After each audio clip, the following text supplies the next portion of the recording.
우리 사순절을 보내면서 조금 더 십자가에 가깝고 예수 그리스도의 삶에 가까운 우리는 어떤 길을 걸어가야 하느냐 하는 좀 자제되고 절제된 생활을 하자고 지난주일 말씀드렸습니다. 오늘은 갈릴리 사역, 예수님께서 하나님의 아들이 이 땅에 오셔서 어린아이로 태어나시고 자라시다가 30여 세가 되어 공적인 사역을 하기 위해서 천국 복음을 전하고 십자가에 죽으러 가기 전 그 모든 일들을 갈릴리 사역이라고 하나로 축소해 보았습니다. 정말 세상이 지금 너무나 급하게 변화하고 있습니다. 과학 기술은 하루가 다르게 발전합니다.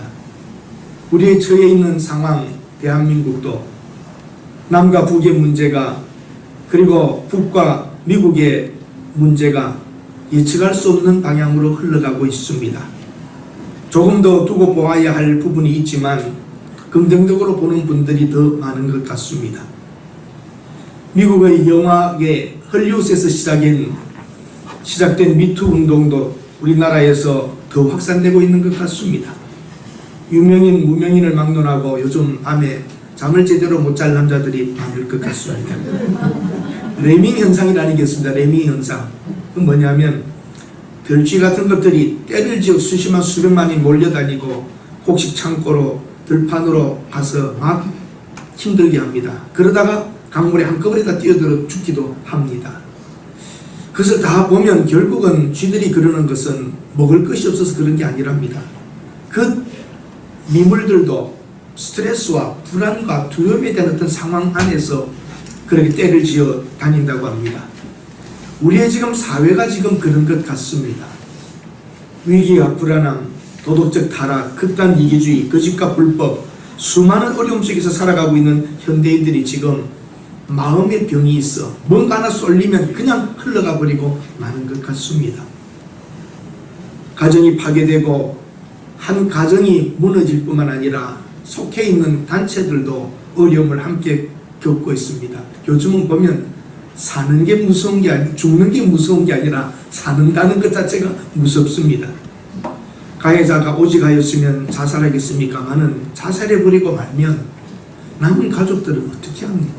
그리고 고발한 사람들은 일생 어떤 죄책감에서 또 살아가야 합니까? 두 번 죽이는 일입니다. 가해자 가족은 고발자를 또 얼마나 미워하고 살겠습니까? 여러분, 잘 사십시오. 특별히 남자들 똑바로 사십시오. 한 사람 때문에 그 하나가 아니라 가정, 상대방, 공동체 다 무너집니다. 이 죄가 이렇게 무서운 겁니다.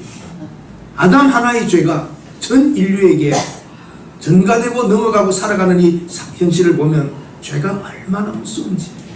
한 사람 때문에 우리 사회 속에서 너무나도 불안한 일들이 많이 있습니다. 그래서 여러분들 부인들께서는 남편 출세 안 하고 돈 많이 못 버는 것 감사하시기 바랍니다. 아멘 아무도 안 한다니까요. 그런 부분은 사고 나는 게 좋습니까? 정말 생각해보면 우리가 하나님의 은혜로 살고 있고 매 순간 감사하면서 살아야 합니다.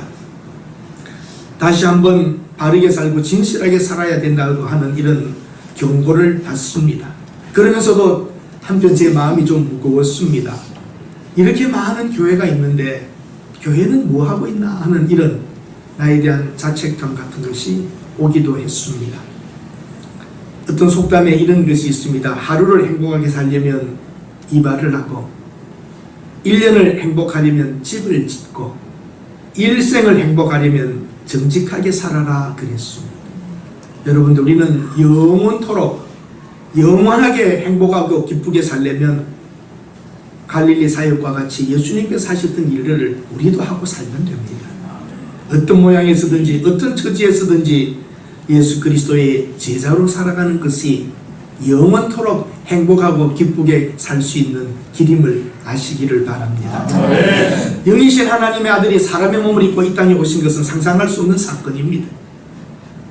그리고 죄지은 인간을 위하여 하나님의 그 뜻을 가르치고 스스로 한 마리 양이 제물로 바쳐지듯이 예수님은 자기를 바쳐 십자가에서 대속물로 죽으셨던 겁니다. 죽으시기 전 3년 동안 갈릴리 해변을 걸어 다니시면서 병자와 약한 자와 죄지은 자들을 용서하시고 고쳐주시면서 천국의 복음, 하나님의 나라를 가르치고 선포하셨습니다. 광야에서 마귀의 유혹을 다 이기신 예수님은 하나님의 계획하신 영원한 우주의 목적을 이루기 위하여 십자가로 걸어가신 것입니다. 힘이 없어서 끌려간 게 아닙니다. 우리를 사랑하셨기 때문에 인간을 구원하는 길은 이 우주에 단 한 가지 방법밖에 없는 것을 아시고 대신 짐을 짊어지시고 죄값을 지불하는 것이 하나님의 영원한 판결 재판 앞에서 있어야 될 일이기 때문에 그분은 죽으셨던 것입니다. 예수님께서는 제자들을 부르셨다 합니다. 오늘 제자들을 부르시는 것을 성경 말씀을 통하여 봅니다. 제자라는 말은 우리 현대에서는 잘 쓰지 않는 말입니다만 스승과 제자는 가르치고 배우는 관계입니다. 오늘은 선생님과 학생들이라는 단어로 바뀌었지만 과거에는 지식을 전달하고 배우는 것들을 같이 살면서 보고 듣고 느끼고 한 것들을 직접 가지게 되는 지식이었습니다. 그리고 잘 배운 제자에게 그 모든 것을 수제자에게 그것을 전수하고 그 스승은 이제 이 세상을 떠나든지 다른 길을 가시게 됩니다. 베드로와 안드레, 요한과 야고보 갈릴리 호수에서 고기를 잡던 사람인 것은 맞습니다. 고기 잡는 사람을 뭐라고 그러죠? 어부라고 그러죠. 제가 미국에 있을 때 아주 오래된, 미국에 온 지 아주 어릴 적에 온 사람이 이걸 설교하면서 예수님의 제자들은 어부였습니다가 생각이 안 나가지고 예수님의 제자들은 낚시꾼이었습니다. 그래가지고 우리가 한 번 더 웃은 적이 있습니다. 빨리 어부라는 말이 생각이 나지 않으니까 말입니다. 정말 예수님의 제자들은 갈릴리에서 고기 잡던 사람들이었습니다. 그런데 오늘 본문 20절에 보면 그들이 그물을 버려두고 예수를 따라갔다 그럽니다. 이 내용은 뭡니까? 자기의 생업을 내려놓았다는 것이죠. 인생을 포기하는 무책임함이 아니라 더 나은 목적을 찾은 것입니다. 인간의 제일된 목적, 최고의 목적을 우리는 하나님을 영화롭게 하는 것이라고 말합니다. 바로 고기 잡던 그들에게 그 예수 그리스도의 부르심 앞에 꺾을 수 없고 거부할 수 없는 어떤 강한 끌림 앞에 나를 따르라는 말 한마디에 그분을 내려놓을 수 있었던 것은 예사로운 일이 아닙니다. 예수 그리스도에게는 그런 능력과 힘과 그 놀라운 목적을 가지신 분의 부름을 그들은 느낄 수 있었던 것이죠. 그것을 우리는 부름이라고 그럽니다. 부름, calling, 소명, 불렀다는 것이죠. 목사가 될 때에 하나님의 부르심이 있었는가 물어봅니다. calling이라고 그럽니다.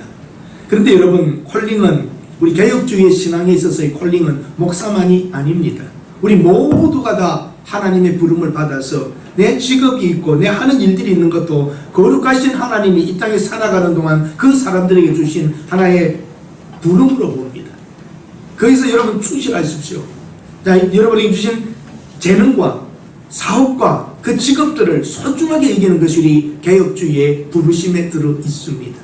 어느 목적, 어느 상황, 어느 처지에서 살더라도 하나님이 내가 오늘 이 일을 하게 하셨다고 하는 자부심을 가지고 최선을 다하실 수 있기를 바랍니다. 그 부르심이 있었기 때문에 기독교가 들어가는 곳마다 발전하고 회복되고 치유되고 놀라운 부흥들을 가져왔던 것입니다. 유럽이 그 하나님의 부르심이 무엇인지를 알았던 유럽의 기독교인들이었습니다. 정치, 경제, 사회, 예술, 예능, 문화, 사법, 교육, 과학, 상업 모든 분야에 하나님의 사람으로 살아가십시오. 그리고 그곳에서 제자의 길을 걸어가십시오. 모두가 다 선교사가 되고 모두가 다 목사가 될 수는 없습니다. 저는 말씀을 가르치는 데 부름을 받은 것이고 여러분들은 여러분의 전문적인 일들과 해야 될 일들 속에서 하나님의 자녀됨의 길을 걷는 것이고 예수 그리스도의 방법으로 사는 것이 제자의 길을 가는 것입니다. 목적과 사명을 가지면 사람은 변화됩니다. 비전을 가진 사람의 삶은 달라집니다. 한번 따라 하십시다. 가장 좋은 것을 얻기 위하여 덜 좋은 것을 버리는 것이다. 우리가 비전과 사명을 가지고 산다는 것은 가장 좋은 것을 보았기 때문에 그것을 가지기 위하여 덜 좋은 것을 내려놓는 것입니다. 우리 손에 무엇인가를 쥐기 위하여 내려놓고야 더 좋은 것을 가질 수 있습니다. 이제 베드로와 요한과 안드레와 야곱 이들은 더 많은 물고기를 잡아보겠다고, 더 많이 잡아서 여유있게 살아보겠다고 하는 생각은 없습니다. 그분의 부르심에 대하여 따라갔던 것입니다. 여러분, 하나님께서 불러 예수 믿게 하셨고 오늘 여러분에게 직분을 주셨고 오늘 여러분이 이 세상에서 살아가는 동안 모든 것이 하나님의 부르심임을 믿고 충성하실 수 있어야 합니다. 그들은 자기 일에 충실한 사람이었습니다. 그들이 하나님의 예수 그리스도의 부르심에 대하여 막 걸어갔던 것처럼 그것이 하나의 목표와 방향을 잡았다면 그들은 집중하고 있었던 사람입니다. 자기의 것을 내려놓으면서 집중했습니다. 집중하면서 사는 사람들이었습니다. 그물을 깁고 있었고 그물을 만지고 있었던 사람들입니다. 무엇이든지 어디에서든지 여러분과 저는 최선을 다하는 사람으로 걸어가야 합니다. 그들의 직업이 무엇이었는가 그게 중요한 게 아닙니다. 그들은 어디에서 그곳에서 무엇을 하고 있었는가 최선을 다하고 있는 사람들, 그 현장에 있는 사람들을 주님이 부르셨습니다. 배 옆에서 잠자는 사람이 아니었습니다. 놀고 있는 사람이 아니었습니다. 못 잡아왔다고 불만하는 사람이 아니었습니다. 내일을 위하여 준비하며 오늘도 그물을 준비하고 있는 그런 사람이었습니다. 여러분, 주님의 부르심을 받던 사람의 절대적인 조건은 아니지만 그 현장에서 자기 최선을 다하는 하나님의 부르심을 알고 여러분께서 목적을 가지고 살아간다면 하나님께 또 다른 일로 여러분들을 불러주실 것입니다. 그리고 그는 내려놓았습니다. 가족을 떠납니다. 이것은 불효자의 모습이 아닙니다. 배와 아버지를 버려두고 오랍니다. 그것은 더 좋은 것을 보았기 때문에 최선을 다하던 사람이 하나님의 부르심을 받아 그리스도의 부르심을 받았을 때에 거부할 수 없는 절대적인 그 어떤 힘에 의하여 따라갈 수밖에 없었던 것입니다. 여러분과 제가 그리스도의 길을 따라가며 하나님의 뜻대로 살기 위하여 포기하는 것과 내려놓는 것과 방향 잡는 일들이 있어야지 하는 것입니다. 소유냐 존재냐, 여러분 무엇이 목적입니까? 존재가 목적이 되셔야 됩니다. 소유가 목적이 되어서는 안 됩니다. 어리석은 부자는 많은 것을 얻어서 창고에 넣어놓았지만 잘 먹고 잘 살아보자고 할 때 그날 밤에 주님께서 하나님께서 부르시니 갈 수밖에 없었습니다. 아침부터 밤까지 고기만 생각했던 그들에게 이제는 다른 부르심으로 가게 합니다. 나를 따르라고 하는 강력한 부르심에 그들은 따라갔던 것입니다. 22절에 보면 곧 즉시 갔다고 합니다. 이제는 그들이 삶의 목적과 방향이 바뀝니다. 고기를 잡던 사람, 고기가 목적이었는데 이제는 너희를 사람을 낚는 어부가 되게 하리라. 바로 그의 삶이 목적이 호수와 물고기였던 사람이 전 세계와 사람을 낚는, 사람을 향하여 가는 이들이 된 것입니다. 사도행전에 한번 보십시오. 베드로가 설교할 때에 하루에 3,000명씩 회개하고 돌아왔다는 겁니다. 이건 이렇게 인구가 많은 이 시대에 3,000명은 별것 아닌 것처럼 보입니다만 그 시대에 예루살렘에서 3,000명이라고 지금도 크지요. 교인 3,000명 모인다 그러면 보통 일은 아닙니다. 이렇게 인구가 많은 밀접한 이런 우리 대한민국의 서울에서도. 그런데 그 시대 예루살렘과 같이 한산했던 그런 도시에 3,000명이 하루에 설교하면서 돌아왔다는 것은 엄청난 이유고, 더 나아가서 한번 여러분 스스로에게 제가 질문해 보겠습니다. 이조시대 때, 조선시대 때에 한 여인이 그 불교와 제사와 이런 많은 상황 속에서 예수 믿는 게 쉬웠을까요? 이 시대에 유대교에서 기독교로 넘어오는 게 쉬웠을까요? 아마도 이때가 더 어려웠을 것입니다. 근데 3,000명이 돌아왔다는 것은 엄청난 성령의 역사입니다. 고기를 쫓던 사람이 성령의 인도하심을 받아 능력으로 복음을 전할 때에 하루에 3,000명이 돌아오는 사람, 여러분 어떤 존재가 되고 싶으세요? 고기 잘 잡는 어부가 되겠어요? 한 번 말씀에 3,000명의 영혼이 돌아오는 그런 일을 하고 싶으세요? 다 우리가 사도가 될 수는 없지만 더 보람되고 더 값진 일이 있었고, 주님께서 부르실 때에 그물을 두고 배를 두고 아버지를 두고 떠났던 그들에게는 시련과 고난과 죽음도 있었지만 영광스러움도 있었던 것입니다. 그리고 그들은 3,000명, 몇천 명 기독교로 돌아오게 하는 개종의 일만 한 것이 아니라 그들과 그 제자들은 로마의 감옥, 로마의 지하 무덤 안에서 300년 동안 싸웠습니다. 로마와. 그리고 300년 만에 기독교는 국교라고 로마가 선포하게 되는 데까지 갑니다. 갈릴리에서 고기 잡던 어부가 대로마 제국과 싸워서 300년 만에 그리스도의 깃발을 들었다면 하나님의 부르심과 하나님의 부르심에 순종한 일의 결과는 여러분이 아실 것입니다. 비록 시작은 그 그리스도 30세의 청년을 따라가는 것과 같은 모습이었지만 그 일은 세계를 지배하는 위대한 일이 되었던 것입니다. 누구든지 나를 따라오려거든 자기를 부인하고 자기 십자가를 지고 나를 따를 것이니라고 말씀하셨습니다. 여러분에게 질문하고 싶습니다. 여러분은 예수님의 제자이십니까? 아멘. 정말 예수님의 걷는 길을 걷고 싶으십니까? 아멘. 어떤 시련과 어려움이 오더라도 하나님의 약속을 붙잡고 가실 수 있으십니까? 아멘. 사람은 사실을 믿지 않고 느낌을 믿고 삽니다. 아주 전통이 있는 큰 백화점에 어려움이 생겼습니다. 참 전통 있는 것 하나 중에 이거 얼마나 오래된 백화점인가를 보여주는 것이 자랑스러운 것 중에 하나가 엘리베이터였습니다. 그 엘리베이터는 아주 고풍스러우면서도 품이 있고 정말 좋은 재료로 만들어져서 쭉 내려가고 올라가고 할 때마다 백화점을 이렇게 내려다 볼 때에 항상 사람들이 굉장히 그런 기분이 좋았고 그걸 관리하는 데도 상당한 돈을 썼습니다. 그런데 불만이 자꾸 나옵니다. 너무 느리다는 겁니다.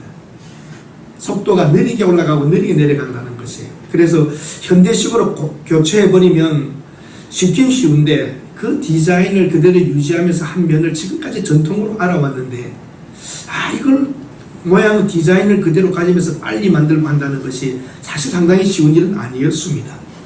또 수리하는 동안 그 문을 닫을 수도 없고 어떤 면에서는 그래서 여러 엘리베이터 회사에서 견적을 내고 방법을 제시하고 했었습니다. 하루는 사장과 중년들이 그 엘리베이터를 보면서 걱정들하고 의논을 하고 있는데 오랫동안 그 백화점에서 청소하던 노인 할머니 한 분이 옆에 별것 아닌데 쉬운데 그럽니다. 그러니까 옆에 매니저가 있다가 불러서 당신 조금 전에 뭐라고 그랬느냐고. 쉽다고 그랬어요. 그러니까 쉽다고 자기는 그렇게 생각한다고. 그랬더니 그럼 어떻게 하면 되느냐고 그랬어요. 간단합니다. 엘리베이터 안에 내려다보는 쪽 위에 3면을 다 맛있는 거울을 다세요. 그 말이 안 되는 거잖아요. 그래서 사장에게 말해서 무슨 얘기냐 그랬더니 이렇게 하랍니다. 못 해볼 건 뭐 있나? 붙어있는 광고물들 다 떼버리고 아주 정말 고급스러운 거울을 다 달았어요. 그런데 그 이후로부터 불만이 없더랍니다. 그래가지고 불렀대요. 당신 어떻게 이런 일을 아느냐고 그랬더니 제가 수십 년을 이곳에 청소하지 않았습니까? 화장실을 가나 탈의실을 가나 어디든지 가나 여자들은 얼굴 만지고 보고 옷 대보고 이러면 시간 가는 줄 모릅니다. 엘리베이터 안에 거울 만들면 얼굴 보고 산 거 맞춰보느라고 내려가는 시간도 올라가는 시간도 다 잊어버립니다. 이 말입니다.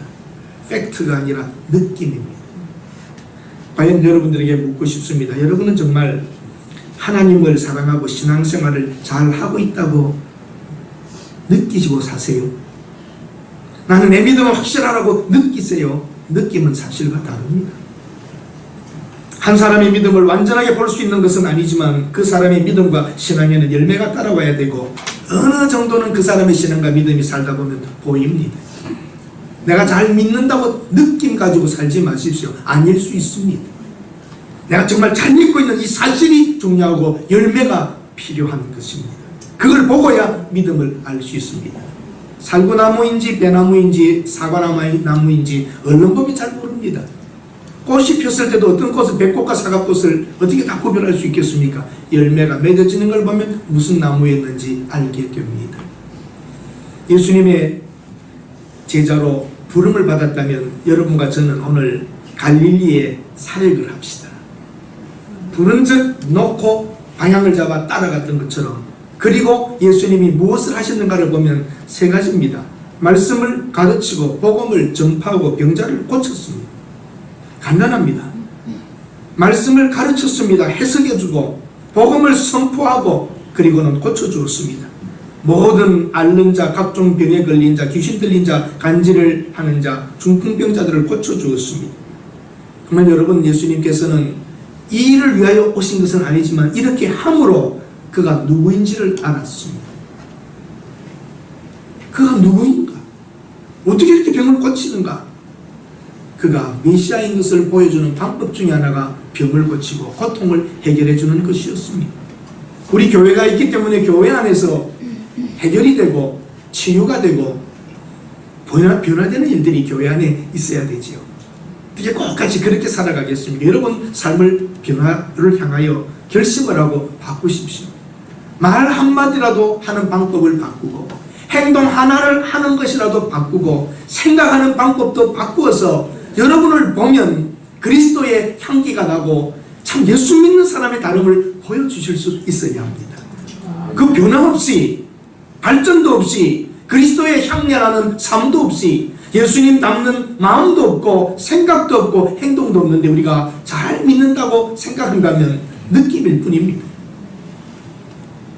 예수님이 십자가에서 죽으시면서 우리를 살려놓고 제자의 길을 걸어가라고 할 때에는 세상을 변화시킬 힘이 우리에게 있다는 것을 가르쳐 주셨고 12명의 제자가 전 세계를 이렇게 바꿔 놓았습니다. 12명의 제자였습니다. 그들이 다음 제자를 만들고 영향을 주고 따라갔기 때문에 오늘도 이 세계에 수없이 많은 그리스도인들이 그 길을 함께 걸어가고 있습니다. 한 분 그리스도와 12제자와 그들을 통한 제자들과 교회와 교단과 수많은 선교와 사역자가 바로 그리스도의 걸어갔던 길을 우리가 함께 걸어가고 있는 것입니다. 참으로 시작은 적었습니다. 한 분 하나님의 아들과 12제자였습니다. 우리가 오늘 이 세상 속에 영적인 거짓 속에 살고 있고 귀신 들리고 이 세상 속에 욕심 속에 끌려가는 수많은 사람들이 영적인 질병, 정신적인 질병, 육신의 질병, 사회적인 고통과 병들 이 속에 걸어가고 있습니다. 건져내야 합니다. 여러분 주위 사람들에게 접근하시고 예수 믿자고 말합시다.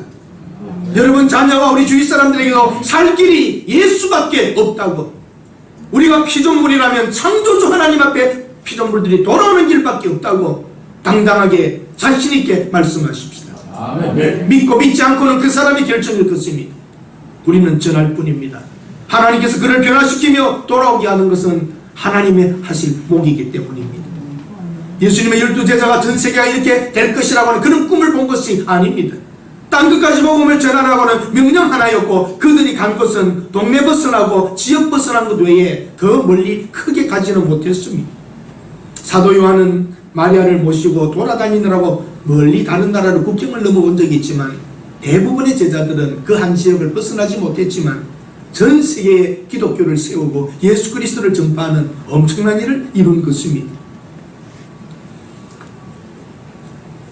고 이성택 원로 목사님 돌아가셔서 문상을 갔었습니다.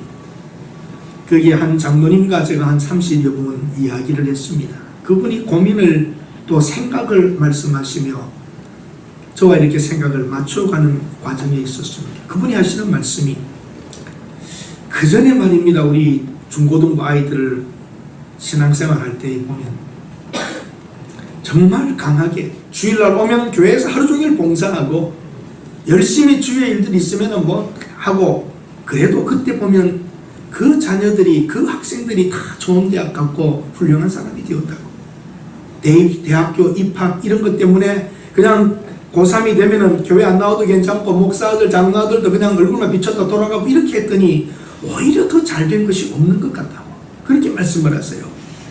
그래서 심하게 훈련시키고 열심히 신앙생활 시키면 안 될 것 같은데 그 사람들이 더 잘 된다고 말이죠. 토요일날 아침부터 저녁까지 그렇게 빡세게, 세상 말로 빡세게 교육하고 훈련시키는 교회가 오히려 떠날 것 같은데 젊은 사람들은 더 모이고 데리고 단기 선교로 외국을 떠나고 선교팀을 만들어서 섬으로 시골로 보내는 그 교회가 오히려 더 잘 된다는 겁니다. 편하게 해준다고 되는 게 아니라는 거예요. 종교적 의무와 종교적 열심과 스스로의 어떤 만족에 빠지지 말고 여러분 우리 느낌에 빠지지 말고 합시다. 그래서 저도 결심을 했습니다. 올소이다. 내가 나쁜 목사입니다. 교인들을 편하게 해주고 신사적으로 해주고 이건 교인 죽이는 일이지 살리는 일이 아니라는 걸 좀 깨닫게 되었습니다. 강하게 훈련하면 군인은 힘듭니다. 그러나 전쟁에서 그 군인은 살아남습니다. 여러분들도 함께 동의하시고 마음을 먹으셨으면 강하게 한번 신앙생활 하고 싶지 않으십니까? 약간 목소리가 높지는 않습니다. 약간 걱정스러운 아멘인 것 같습니다.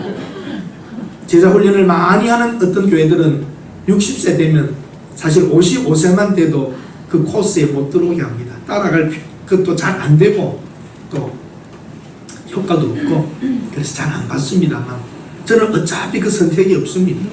55세 아래가 거의 없기 때문에 다 할 수밖에 없습니다. 한번 여러분 신앙생활도 제대로 한번 훈련 받으면서 늦었지만 결코 늦은 것은 아닙니다. 결코 늦은 적은 없습니다. 나이는 숫자일 뿐입니다. 정답은 다 아십니까? 세례 요한이 외쳤습니다. 세상 죄를 지고 가는 어린 양이라고. 그리고 그 예수님은 세상 죄를 지고 가는 한 마리 재물과 같이 짊어지고 죽으셨습니다. 그 전에 갈릴리로 예루살렘으로 가버나움으로 그것을 걸어 다니시면서 하나님의 나라를 전파하셨습니다. 우리에게 만약에 주어진 시간이 있다면, 기회가 있다면 우리 주위에 있는 분들에게 예수 한번 제대로 전해보고 복음 한번 전해보고 한 사람이 변하고 바뀌는 것을 보고 죽는다면 참 우리는 보람된 죽음이 될 것입니다. 예수님이 이 땅에 오신 목적은 병 고치는 것 자체가 아니었습니다. 고통 속에 살아가는 불쌍한 영혼을 내려다보는 그 눈이 있었던 것이죠. 불쌍했죠. 그 병이 나아지니까 이 사람이 누구인가를 보게 되었습니다. 예수님께서는 간단하게 제자를 부르셨습니다. 나를 따르라. 그리고 나를 따르라 그랬습니다. 그리고 그들은 조건이 없고 시험도 없었습니다. 바로 제자가 되어버렸습니다. 예수님께서 내가 너희를 사람을 낚는 어부가 되겠다고 만들겠다고 약속하셨습니다. 우리는 따르기만 하면 우리를 그런 제자로 만들어 주십니다. 포기하고 내려놓고 방향만 잘 잡으면 됩니다. 여러분은 신자이십니까? 제자이십니까? 제자입니까? 신자인가? 제자인가? 그냥 예수만 믿고 있는 사람인가? 그리스도를 따를 것인가? 한번 생각해 보시기 바랍니다. 제자가 된다는 것은 쉬운 것은 아니지만 열매가 있고 보람도 있습니다. 목표를 가진 성도는 살아있는 동안 분명히 일을 하고 성취하게 될 것입니다. 사업 잘 하십시오. 직업도 최선을 다가지고 하십시오. 주부들은 가정을 아름답게 꾸미십시오. 살림만이 아니라 남편과 자녀를 믿음의 사람으로 성품도 건강도 만들어 드리십시오. 다 하나님의 부르심을 우리는 받은 것입니다. 제가 새벽 기도회 때 한번 말씀을 드렸던가요? 이번에 저는 한 가지를 보면서 좀 마음이 좀 무거웠던 것은 사실입니다.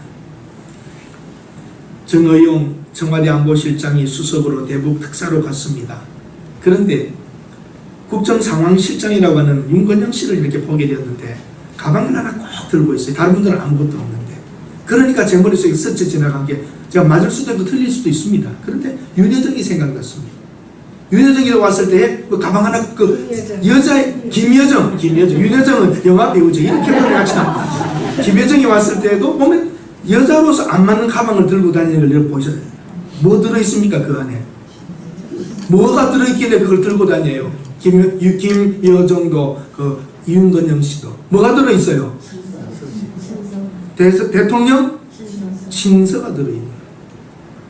아마 그 상상이 틀리진 않을 겁니다. 윤여정이 그렇게 끼고 들어와서 또 이렇게 내려놓는데 김여정 영화계 쪽으로 관심이 많은 것 같습니다. 김여정이 이렇게 내려놓으면서도 조심스럽게 놓고 이렇게 하는 걸 제가 보았어요. 뉴스에서. 그리고 그걸 받아서 또 우리 정의용 씨도 받아서 이렇게 준다할 때 우리 거는 하얀색의 봉황이 그려져 있게 다 친서라는 걸 보게 되었습니다. 저렇게 한 지도자의 친서를 소중히 여기고 갖고 다니는데 하나님의 친서인 내가 성경 말씀을 그렇게 소중히 여기는가? 하나님 친서인데 이게 좀 양이 많아서 그렇지, 좀 두꺼워서 그렇지, 이게 하나님 말씀인데 정말 내가 저렇게 소중히 여기고 읽을 때에도 정말 글자 한 자가 내게 주시는 말씀인 줄 알고 귀중히 여기는가? 이런 생각을 해보았습니다. 우리들 여러분, 정말 하나님의 사람이고 우리가 예수님의 제자라면 그분의 수많은 말씀 하나하나가 한 줄 한 줄을 우리가 귀하게 여겨야 됩니다. 하나님의 말씀을 소중히 여기며 읽고 또 읽으면서 줄 하나라도 쳐서 가슴에 새기려고 하는 이런 소중함이 없다면 하나님을 믿는 사람의 자세가 저는 아니라고 생각하게 되었습니다. 후탁교인이 되면 안 된다고 그러죠. 후탁교인. 네? 일주일 내내 놔뒀다가 툭 하고 들어오는 후탁교인. 요즘 후탁도 안 하지요. 딸깍교인. 그냥 스마트폰 가지고 이렇게 하긴 하는데 물론 갖고 다니기는 쉽긴 쉽습니다만 우리가 하나님의 말씀을 소중히 여기는 나는 그 자세부터 바뀌어야 되겠다고 생각했습니다. 어떤 성경책이냐 어떻게 하냐가 아니라 하나님의 말씀을 하나님의 친서인 줄 알고 얼마나 하나님 우리를 사랑했으면 이렇게 글을 써서 갈 길을 가르쳐주며 구원의 도리를 이렇게 전달해 주셨는가 생각하도록 말입니다.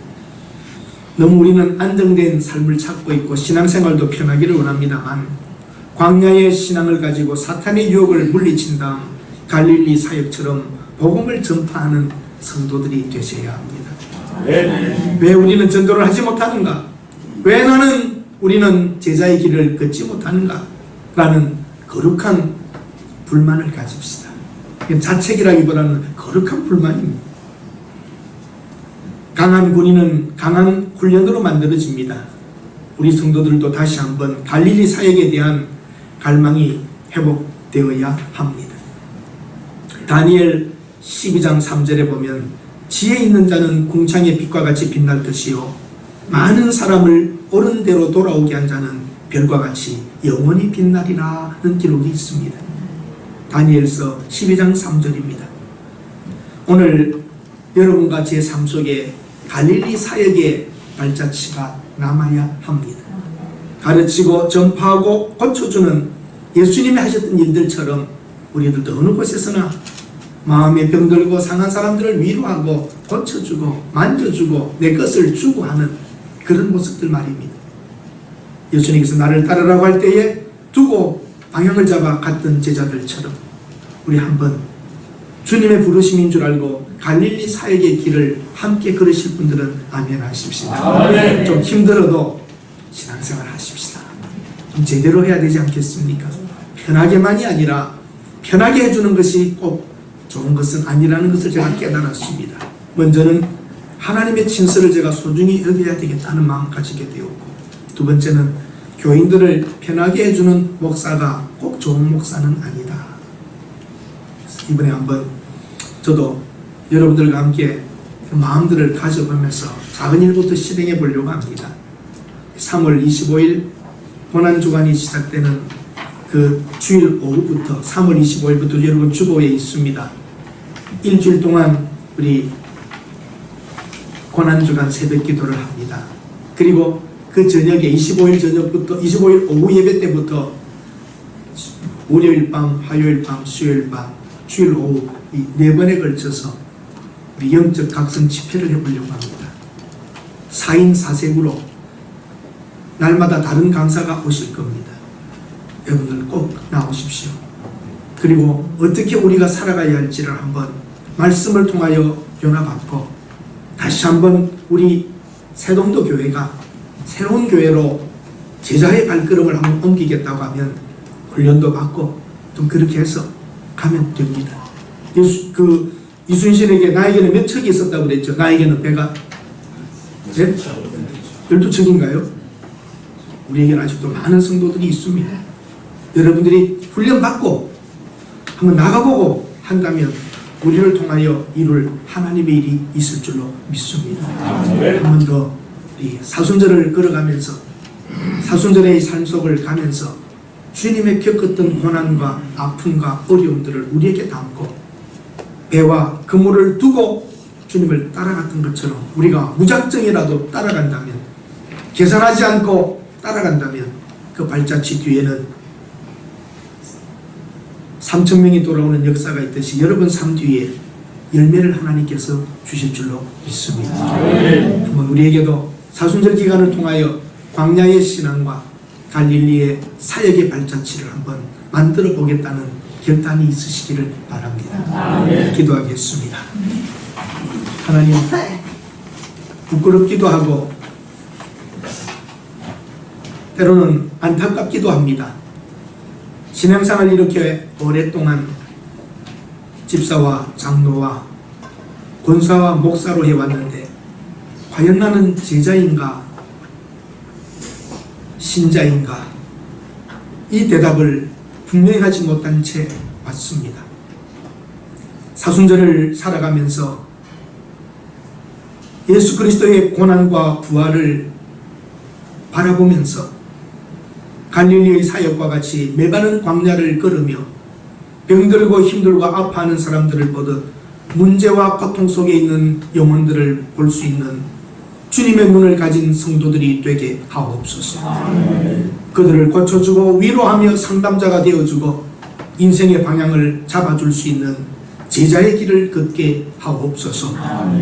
앉아있고 말로만 하는 신앙이 아니라 예수님께서 하늘을 나라의 영광을 버리고 내려오시어 광야의 갈릴리를 걸으셨듯이 우리들도 힘들고 어려운 장소를 찾아가며 그곳에서 하나님의 말씀을 선포하는 제자의 발걸음을 만들게 하옵소서.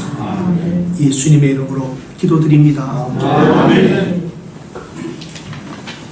광고 말씀은 여러분 주보에 있는 대로 보시면 됩니다. 순계 영적 각성 집회 이렇게 순계 부흥 사경에 이렇게도 할 수 있고 심령 부흥에 이렇게도 할 수 있는데 각성을 한번 하는 그런 의미로 각성 집회를 축복 집회보다는 각성 집회가 좋을 것 같습니다. 우리 정말 각성해야 될 시대에 살고 있습니다. 그리고 고난 주간에는 제가 직접 또 하겠습니다. 새벽 기도에는 많이 나와 주시고 낮 예배만 낮 시간은 그래도 비워져 있으니까 여러분 잘 참석할 수 있도록 시간을 만들어 주시기를 바랍니다. 교회 간판을 새로이 제작하여서 부착했습니다. 2군데 있습니다. 개수로는 3개입니다. 그 전에 간판 그대로 있고 조금 뒤에 또 하나 있고 그건 불이 들어옵니다. 밤에 정말 아주 불이 잘 들어오고 멋있고 또 이쪽 면과 대로변과 또 끝 모서리면 벽에 아주 크게 멋있게 또 하나 붙어 있습니다. 잘 보이도록 했습니다. 요즘 시대는 광고 시대고 PR 시대지 않습니까? 그렇죠? PR 시대. PR 시대가 뭔지 알죠? 피할 거 피하고 알릴 거 알리는 또 다른 말로는 피나도록 알리는 게 PR입니다. 열심히 여러분 교회도 광고하고 모셔오고 그렇게들 하셔야 되겠습니다. 우리 평양로에 우리가 속해 있는 동부 시찰의 모임이 세동도 교회에서 3월 19일 월요일 우리 교회에서 7시에 있습니다. 그리고 4월 11일 12일은 우리 정기 노회가 있습니다. 우리 3월 19일은 우리 교회에서 시찰에 가는데 할 수 있으면 여러분들 잘 좀 많은 교회는 아니지만 오실 때에 맞이할 수 있도록 준비해 주시면 감사하겠습니다. 우리 자업분들에게 인사하십시다. 제자의 길을 걸읍시다. 함께 일어서셔서 찬송가 502장 부르시겠습니다.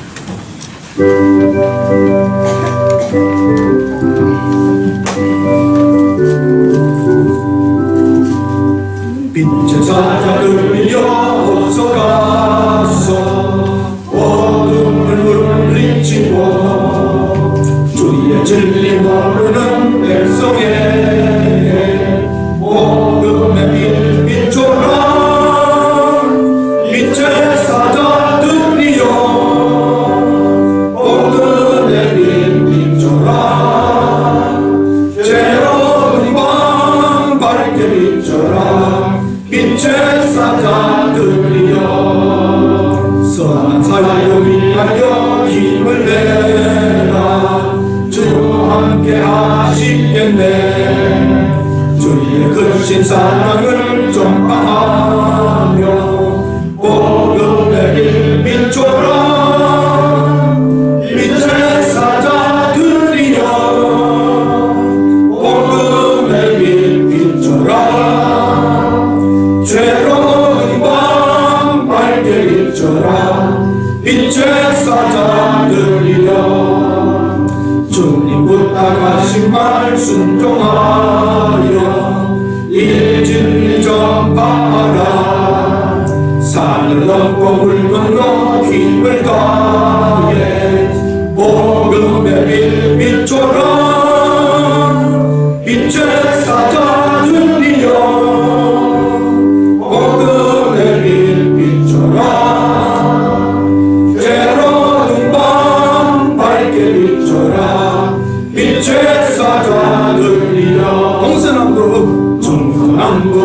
지나 땅끝까지 주님만 의지하고 눈어도 못 보는 백성에게 복음의 빛 비춰라.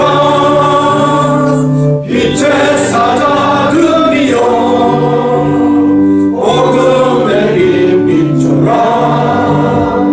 죄로 등반 밝게 비춰라. 빛의 사자들이여. 함께 기도하실 때에 결단하면 좋겠습니다. 하나님, 정말 교회 오래 다녔습니다. 직분도 받았습니다. 나 스스로에게 제자인지 신자인지 물어본다면 제자로서의 삶보다는 신자로서 살아온 것 같습니다. 다시 한번 훈련을 통하여 하나님의 말씀에 의하여 제자의 길로 방향을 잡고 헌신하겠습니다. 우리가 이 땅에 얼마나 더 살다 갈지 모르나, 얼마나 더 우리가 속한 교회에 나올지 모르나, 있는 동안은 제자로서의 길을 걸으며 복음 전하며 사람들 사랑하며 용납하며 덮어주며 제자답게 살겠습니다. 그런 마음으로 우리 한번 결단하는 시간이 되었으면 좋겠습니다. 각자 기도하겠습니다. 하나님 아버지,